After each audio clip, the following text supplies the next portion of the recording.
J'ai eu l'honneur et le privilège d'assurer une conférence sur le thème de entrepreneuriat et entreprise en Tunisie, avec un sous-titre qui est un entrepreneur peut-il réussir en Tunisie. Et je voudrais à ce propos d'abord remercier le corps professoral et la direction générale de l'université, les féliciter pour la qualité du management et la qualité à la fois académique et scientifique du corps enseignant. Et donc ça a été une opportunité pour que je fasse un peu le point sur le thème de l'entrepreneuriat en Tunisie face à un public d'étudiants extrêmement motivés, à l'écoute, patients, et qui voulaient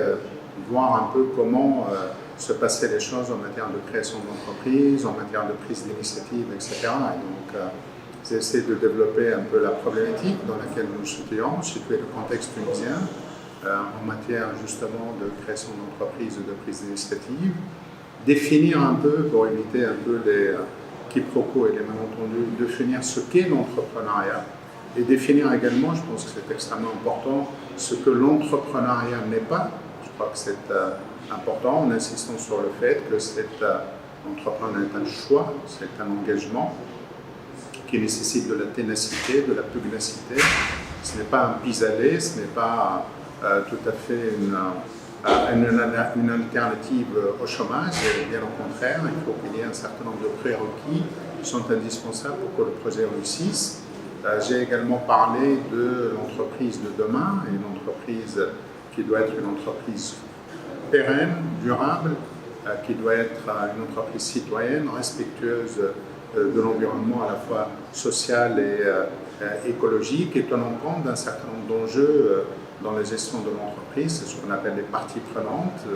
dont les intérêts ne sont pas fatalement alignés, et dont il faut tenir compte entre les actionnaires, le management, le conseil d'administration, les salariés, etc., qui, dans une entreprise, et bien qu'appartenant à la même entreprise, n'ont pas fatalement les mêmes intérêts. Donc, c'est quelque chose qu'on a développé également. Et pour dire finalement qu'en dépit de la faiblesse de l'initiative en matière de création d'entreprise, il y a encore de la matière que pour quelqu'un qui justement essaye d'offrir ce que j'appelle le triptyque, c'est-à-dire un homme, une femme pour porter le projet, une idée et un marché. Il y a des perspectives, si tant est que l'on soit bien entouré, avec les bons conseils, avec l'accompagnement qu'il faut. Il y a de la marge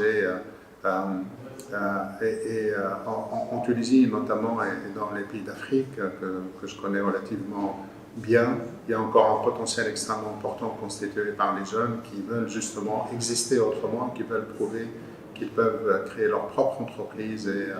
donner du sens à leur vie autrement qu'en attendant un emploi salarié.